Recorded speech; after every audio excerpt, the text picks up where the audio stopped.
Hello, welcome everyone. This is lesson number 9 in my German Grammar for Beginners series.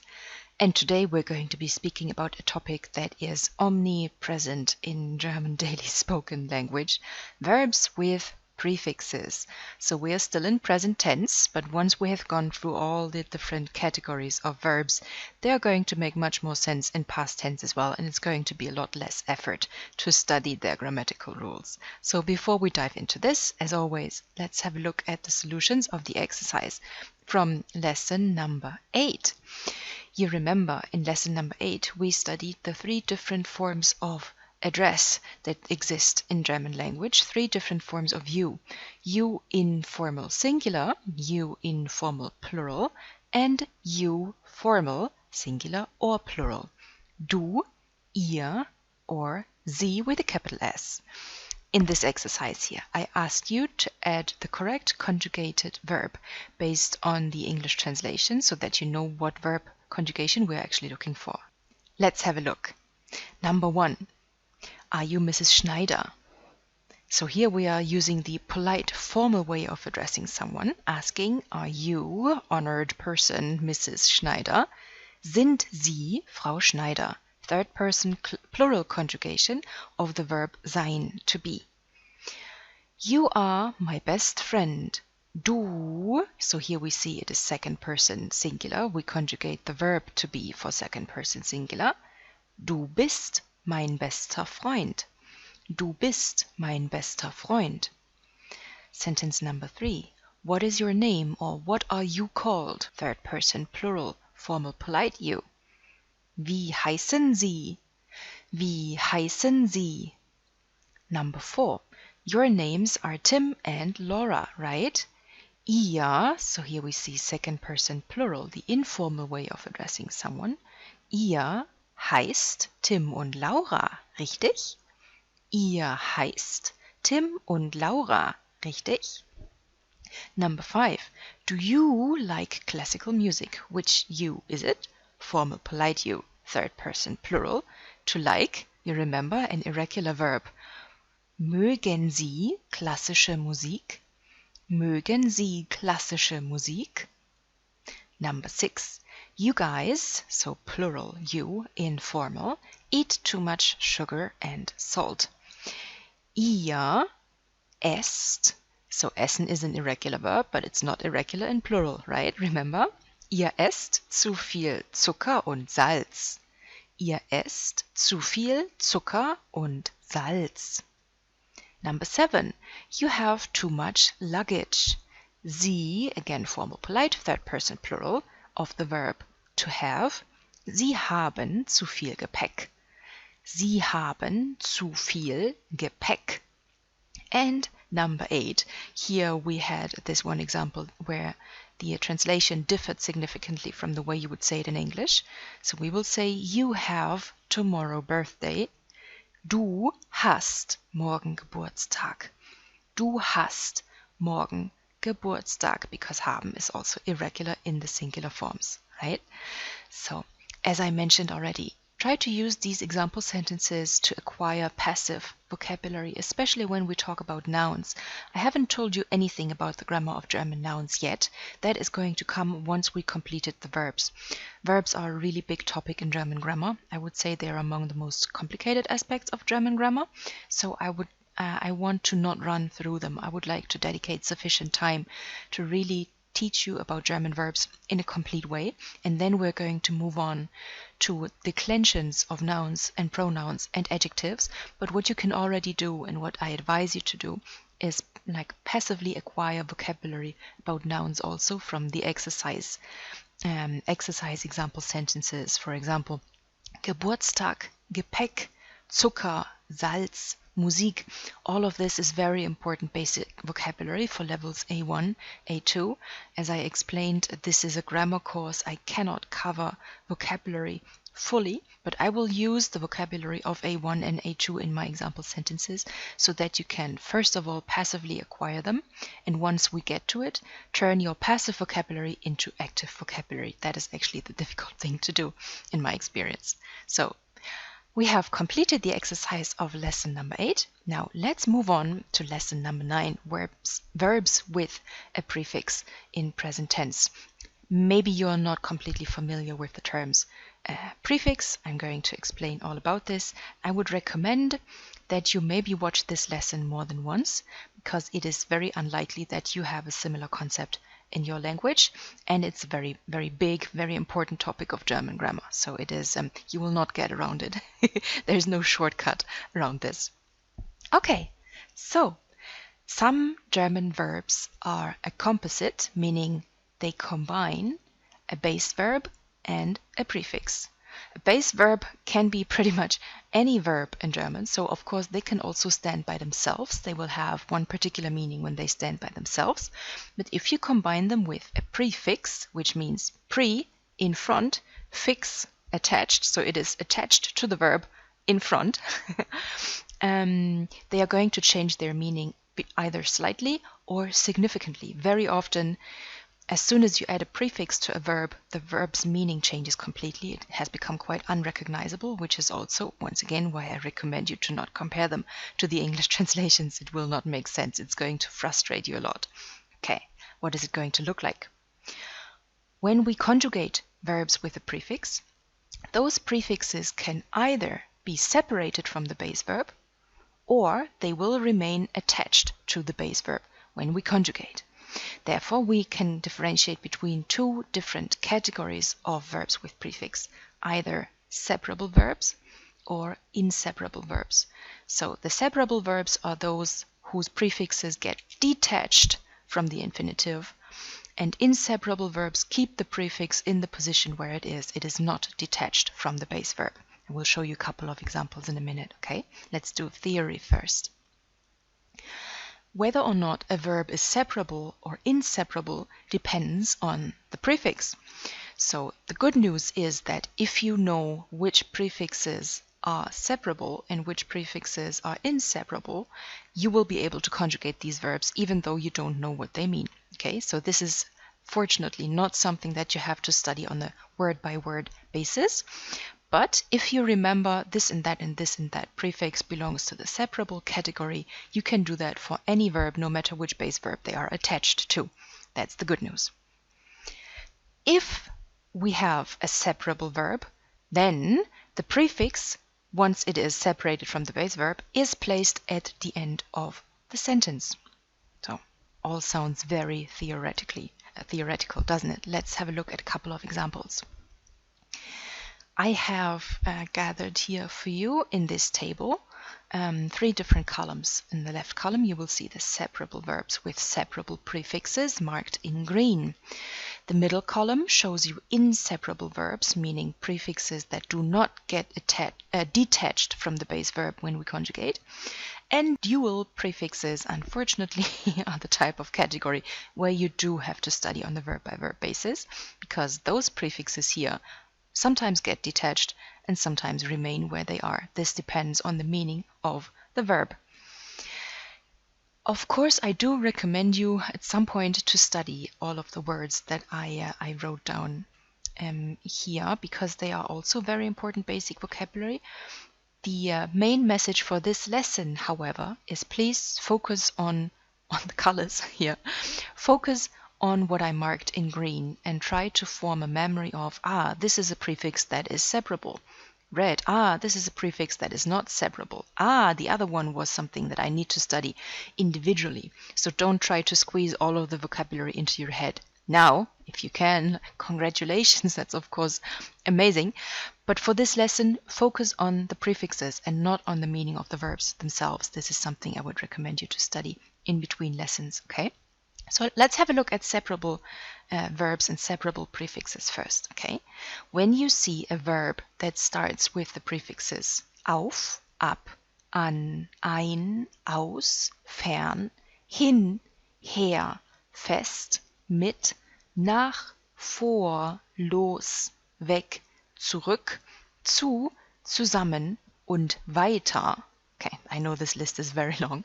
Then you will conjugate it by detaching the prefix, conjugating the verb, which can still either be regular, irregular with a regular or irregular conjugation ending. Okay, so all of the things we studied until now can apply to these verbs as well.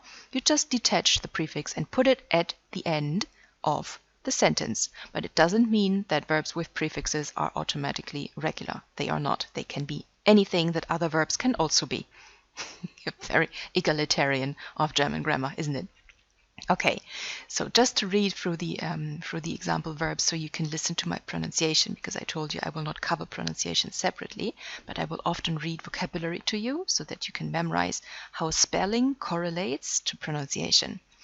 Aufstehen, abholen, anfangen, einkaufen, ausmachen, Fernsehen, hingehen, herkommen, festhalten, mitbringen, nachdenken, vorstellen, losfahren, weglaufen, zurückkommen, zuhören, zusammenarbeiten, and weitermachen.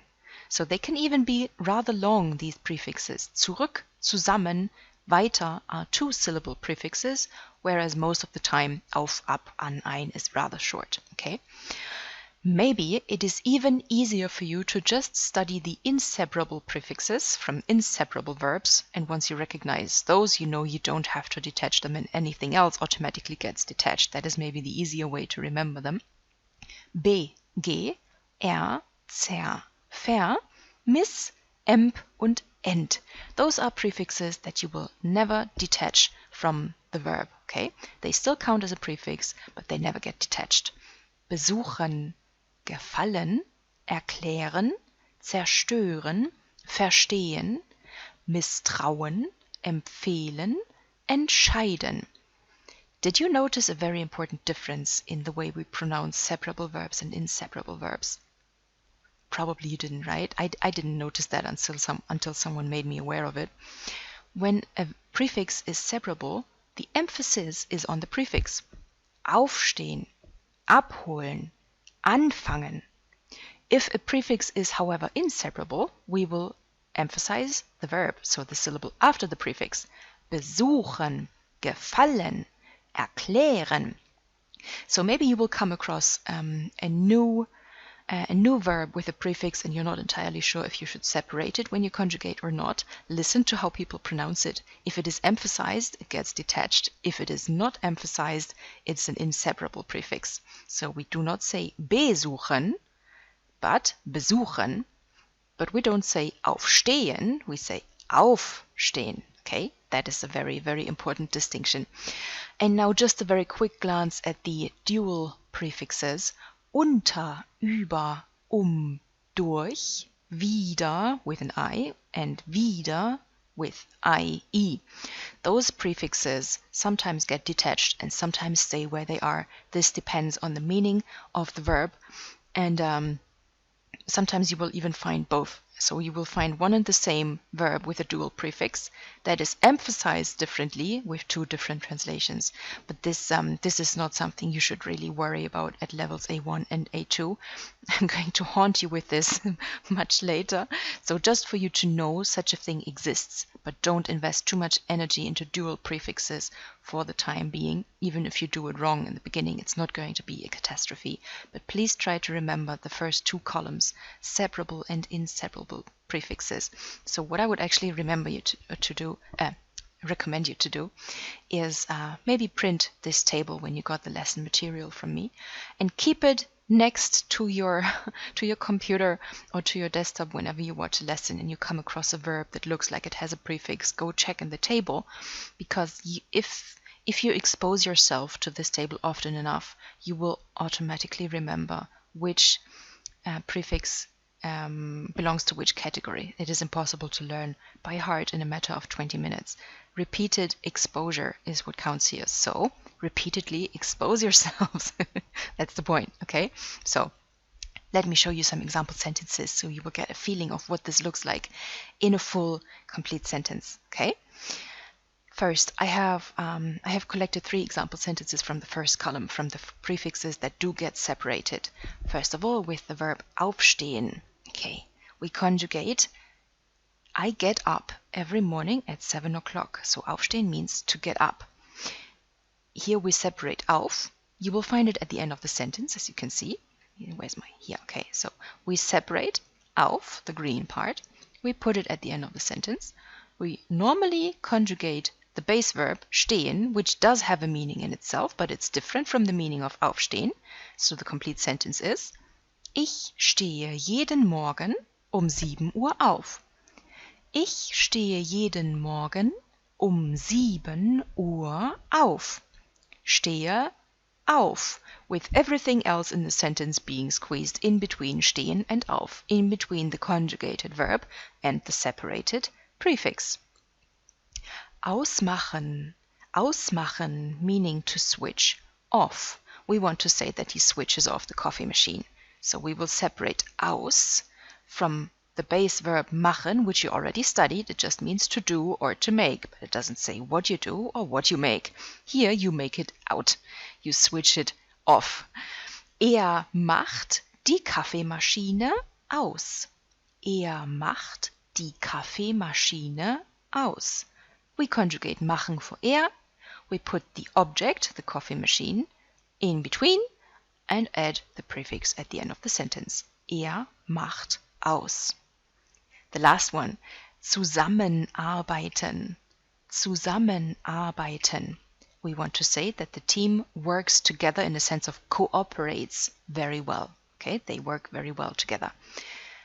We separate zusammen, put it at the end of the sentence. We conjugate arbeiten, so this is a regular verb with an irregular conjugation ending. Remember, I'm going to remind you of things from time to time so you don't forget what you learned in previous lessons.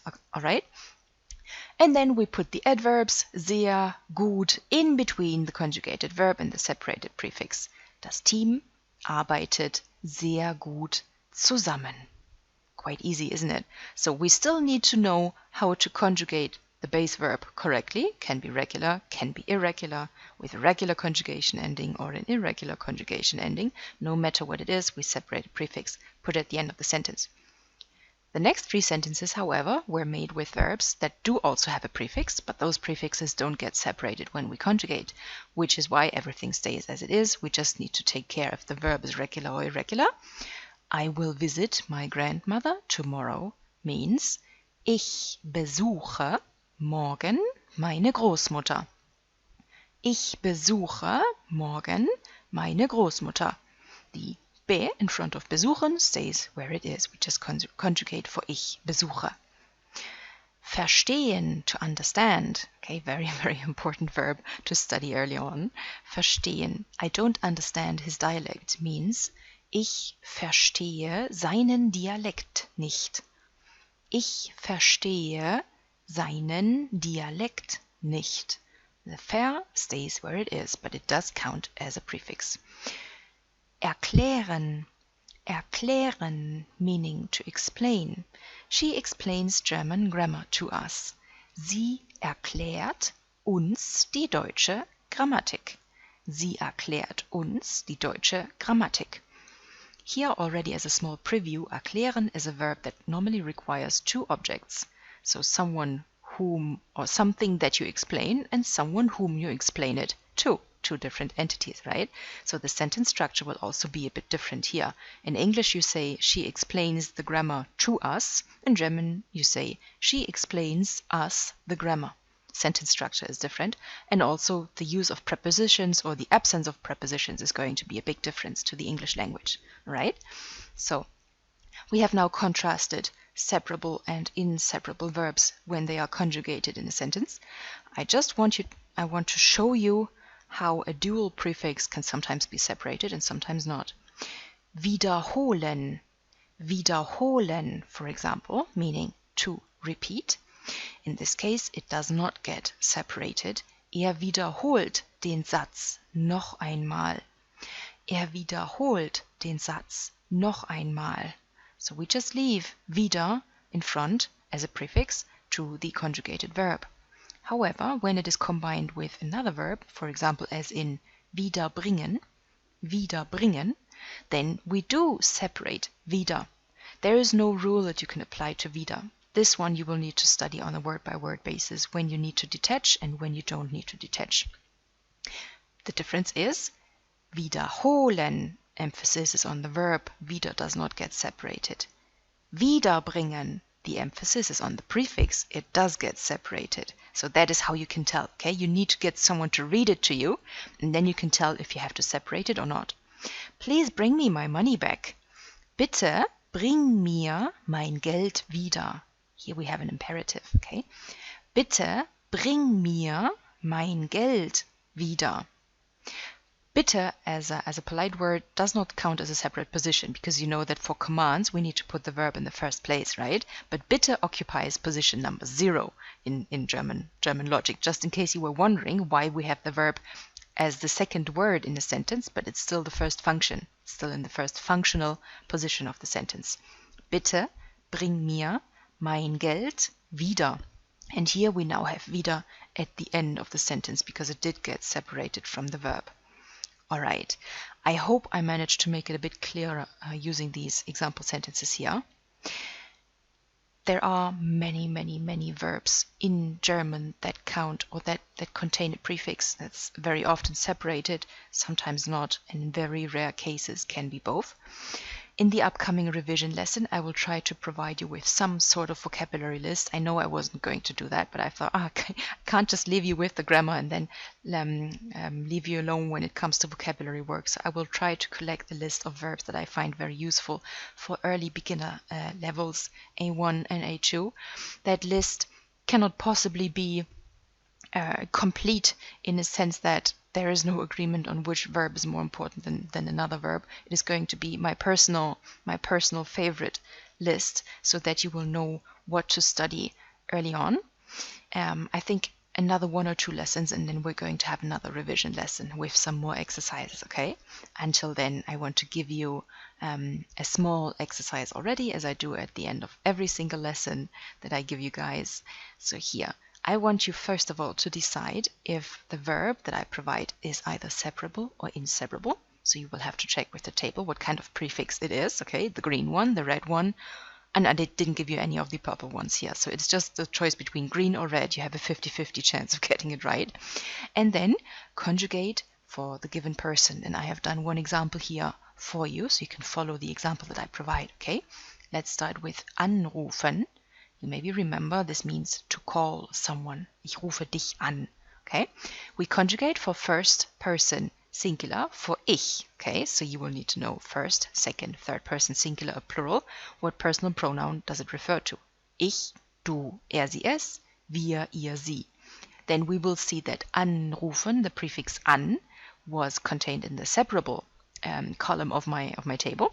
So we will separate it from the verb. We will conjugate rufen for ich. Ich rufe an. And that is how we conjugate this separable verb. And if we have an object like whom are we calling, we're going to be putting it in between rufe and an. Okay, but this exercise is only about the conjugation itself. The revision lesson is going to be a little bit more complicated with more vocabulary for you. Okay, so I want you to determine aufstehen, verkaufen, mitmachen, besuchen, einkaufen, und abholen. Determine if you need to detach the prefix, how to conjugate the verb itself. Of course, please identify the meaning of the verb. There are so many very good dictionaries online. Okay, so this vocabulary is also very important for you, and we will compare our answers at the beginning of lesson number 10. If you would like to have all of these exercises and my vocabulary lists, write me an email to this email address here. And I'm very much looking forward to seeing you again. Thank you very much for your attention, guys. Have fun. Bye-bye.